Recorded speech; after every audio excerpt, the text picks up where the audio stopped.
always hard to follow China. But as India, we're used to that. For me, India is a very complicated and difficult idea, because India is really an idea. It wasn't a country, it's only 70 years old. Before that, it was a number of kingdoms. Before that, it was an ancient culture where people came from all over the world.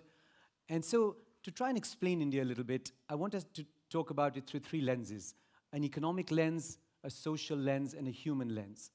Shashi Tharoor, one of our great politicians, great historians, great authors, said, India is an advanced civilization in an advanced state of decay.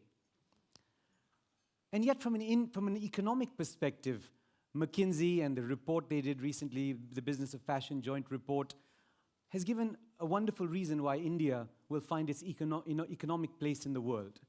And the reasons for that are reasonably obvious, and I won't repeat all the numbers and so on. But really, India is all about people. It's about people. And you saw the Chinese slide with the 7 Chinese leaders who lead China, but that's really who leads India. 1.3 billion people, 50% of them below the age of 25. Smartphones, 340 million users in 2018, 490 million users by 2022. Jio, Hari is here in the audience. Jio started less than 2 years ago, now has 260 million users. India is the largest user of data on the planet, when it wasn't even in the top 10 2 years ago. Urbanization. Where are all these people going to live? We don't have enough cities. We have 49 cities with over 1 million people today, 69 cities by 2030 with over 1 million people, and we need 430 million people live in cities today. 830 million people will live in cities by 250. 400 million people are going to move from rural to urban environments. How are we going to deal with that? If we do what China has done and build those types of cities, I think we will actually put a huge strain on India's resources and on the world's resources. So we need to come up with other ideas. Mumbai itself as a city, by 2030, will be the size of the Malaysian economy. $240 billion, the Malaysian economy today. Energy. How do we have enough energy to feed the tremendous growth of our economy? Fortunately, our government realizes that fossil fuels aren't the solution. And so the government has said that we must have, by 2027, we estimate 57% of our energy will come from renewables. 100 gigawatts of solar energy by 2022, the world's largest solar program. And a lot of this is happening very fast. Electric vehicles. The Indian government has said no more, or only electric vehicles on the roads by 2030. These are very ambitious targets, and if we achieve them, we will make a huge difference to the global economy. Finally, technology. Everyone knows about India's great IT success. We export over $100 billion of IT to the world. It's a very young industry, only 30 years old, and growing very fast. And we believe that using technology, perhaps we can leapfrog some of the problems that the world has created for itself in terms of sustainability and so on. We have 150 incubators and accelerators in India, 140 VCs, about 1/10 of the number in the US today. And yet, the economic argument for India is really very clear. India is going to grow from a $2.6 trillion economy to a $28 to $30 trillion economy 10 times by 2050. The US may double. China may go 4 times. So for any industry, for anyone that's part of the consumer business on the planet, to be in India makes a lot of sense. But for me, that's not what keeps me up at night. What keeps me up at night is the social lens. The future of jobs. Can we create enough jobs fast enough? We need to create 1 million jobs a month, approximately. How do we do that? Technology is coming and destroying jobs. AI will destroy many jobs. Will our education system be able to create the jobs we need and keep people learning fast enough so that they have relevant jobs for the future? Gender. Only 17% of our labor, of the workforce today is women. 17% labor force participation by women, whereas the world average is 37%. are we going to be more inclusive? Are we going to be more inclusive towards minorities and women in terms of the workforce and in terms of the mindset we have in our country? And I know Carla is going to speak more about that a little later. How do we educate? We have 325 million young people in schools and colleges today, and our curriculum is still a 50-year-old curriculum. Are we going to use and harness technology, smartphones, and other things to actually be able to educate this young consumer and this young population to be able to be responsible citizens on our planet? Huge problems with sanitation, water, hygiene. In 2014, the calculation was that 550 million people defecate in the open. They don't have access to toilets. Today, that number has come down to 250 million. 83 million toilets have been created in the last 3 years. 71 million people in India still live in extreme poverty, 11% of the world's global population in extreme poverty. So the question I ask myself is, are we sitting on a demographic dividend or a demographic time bomb? Can we actually get this right? And by we mean the world. The world needs to get India right, because this is a demographic time bomb, not just for India, but for the whole planet. But you know, I'm very, very hopeful. And I'm hopeful for two reasons. First, we are a thriving, noisy, joyful, confusing, confounding democracy. And in the cradle of an ancient, vibrant, youthful, and creative culture. I think that there's something there, there's some secret source that has allowed us to survive, rejuvenate for centuries and centuries. And our youth demographic gives me a lot of hope.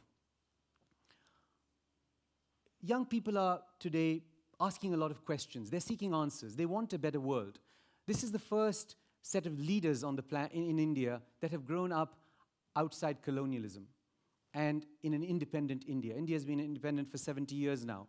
And so this new energy that's come has created a very subversive energy in our country that wants to change things, that is asking lots of questions, and that is pushing frontiers. The Indian diaspora is all over the world, connecting back to our country and creating something very, very interesting. And that gives me hope.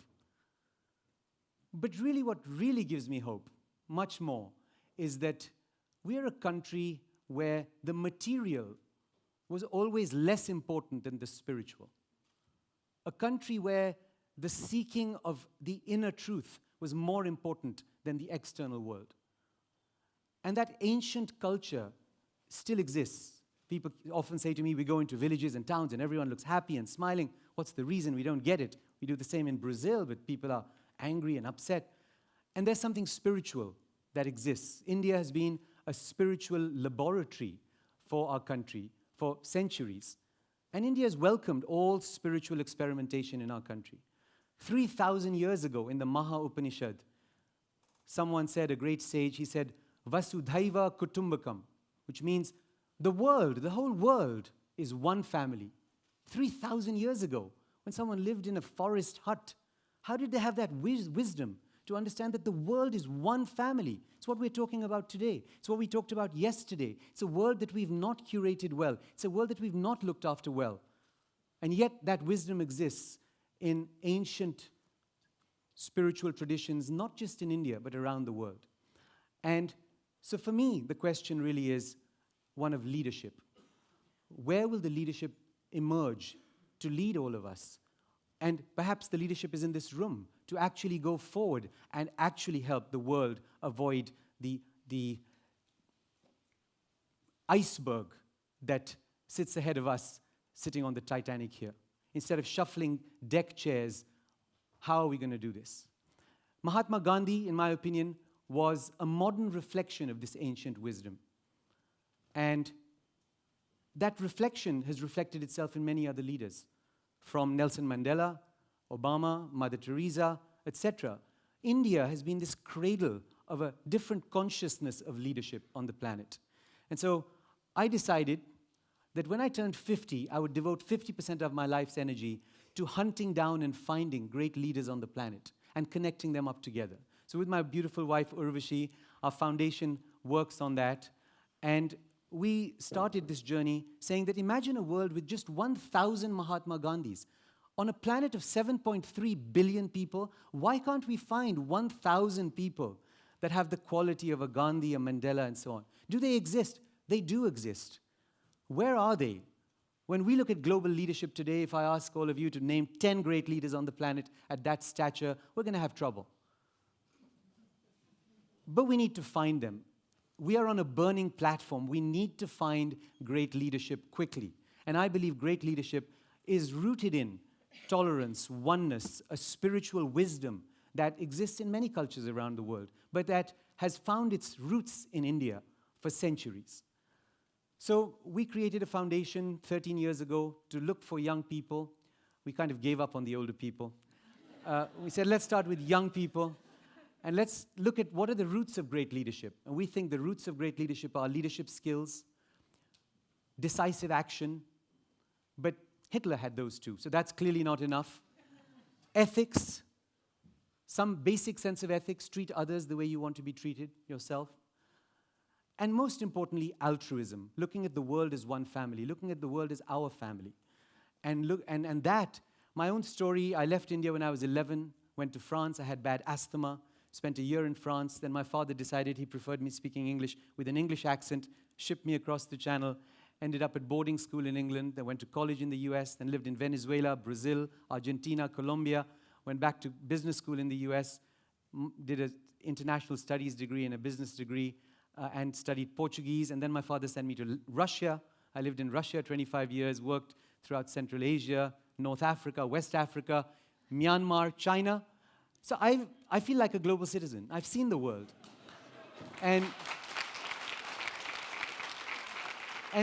I think everywhere we are the same. We are human beings, all of us affected by the same issues of love, kindness, hate, greed, children, families. We need to rise above the narrow differences that separate us to the level where we can actually lead.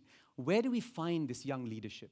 So we created a curriculum with Harvard University, Columbia Teachers College, and others to infect the school system around the world. We now reach 3 million children in 14 countries with a curriculum for ethical leadership. So we start training children at a young age that leadership implies ethics, it implies altruism, and it implies risk-taking.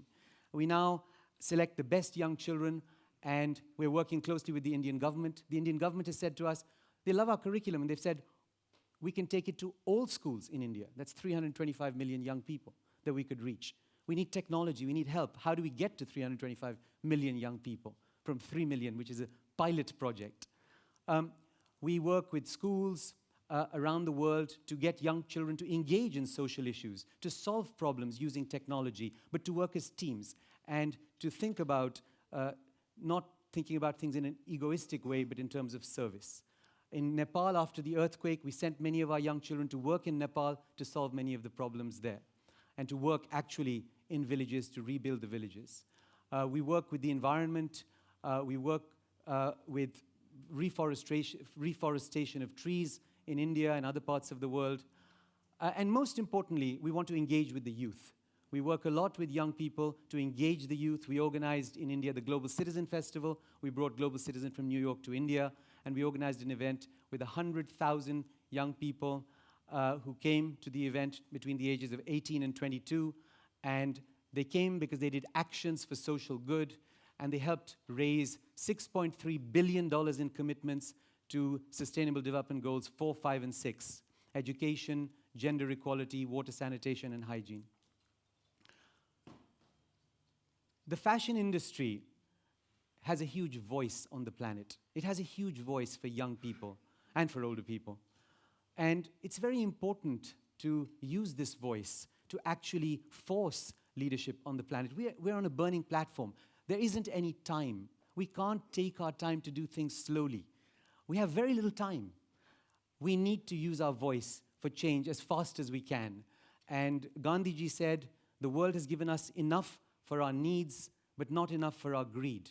And so the question is, how do we encourage a new consciousness on this planet, a consciousness that doesn't create the type of waste that we create in these industries, a consciousness that perhaps in some ways may hurt the industry, but which reduces consumption that is wasteful, that creates a sustainable culture. And I think, for me, the real ascent of India is not the economic ascent. The real ascent of India is going to be an ascent where the ancient voice of wisdom about how we care about our planet and how we look at ourselves in terms of our inner growth comes out again. So please help us find that voice. And it's a global voice. Let's find that voice again, and let's try and solve the problems of the world together. Thank you very much.